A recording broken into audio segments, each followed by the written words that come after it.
అమ్మ దగ్గర మాత్రం నువ్వే మేనేజ్ చేయాలి. అలాగేమ్మా. వినోదన్నయ్య, మీరేం ఆలోచించకండి. తొందరగా వదిన కోలుకుంటుంది. మీరు నిశ్చింతగా ఉండండి. నాకు కుదిరినప్పుడు నేను హాస్పిటల్కి వచ్చి చూస్తాను.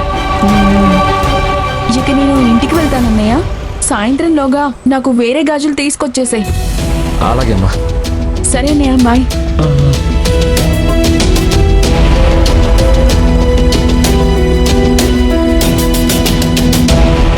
కాదురా హరి, ఇంకా ఎన్ని రోజులు ఇలాగే మేనేజ్ చేస్తావు? ఈ రోజేమో నన్ను ఉపయోగించుకున్నావు, తాకట్టు పెట్టడానికి గాజులున్నాయి. కానీ వచ్చే నెల నుంచి పరిస్థితి ఏంటి? రే, నాకు కూడా తెలియదురా. ఈసారికి ఇలా గడిచింది. అప్పుడు కూడా రేపు ఏదో ఒక దారి దొరుకుతుంది. సరే, ముందెళ్ళి ఈ గాజులు తాకట్టు పెట్టి ఎంత డబ్బు వస్తాయో చూద్దాం పద.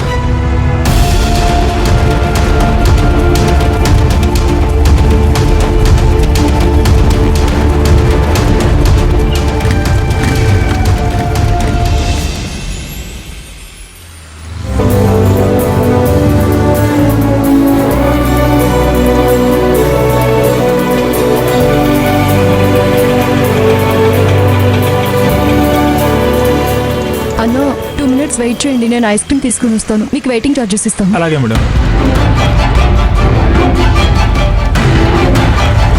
Excuse me, ice cream 0. Okay madam.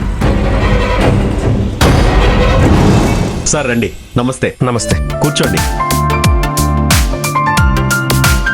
చెప్పండి సార్, ఏం కావాలి? సేట్జీ, బ్యాంగిల్స్ని కనుక మనం తాకట్టు పెడితే ఎంత వస్తుందో చూసి చెప్పండి. ఒకసారి చెక్ చేసి చెప్తాను. ఓకే, వెయిట్ చూస్తాను.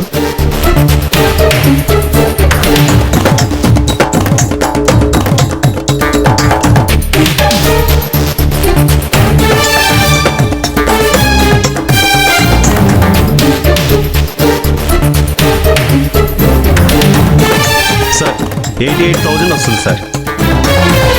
ఓకే సేట్జీ, ఒక్కసారి ఇస్తారా? నేను ఫోటో తీసుకుని ఇస్తాను. సరే సార్. క్యాష్ ఎక్కడ పెట్టావు? అక్కడ పెట్టాను సార్.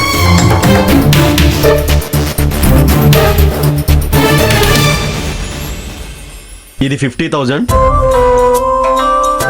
ఇది 38,000.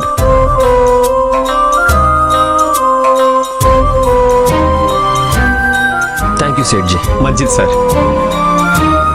రిసిప్ట్ తీసుకోండి. ఇవ్వండి.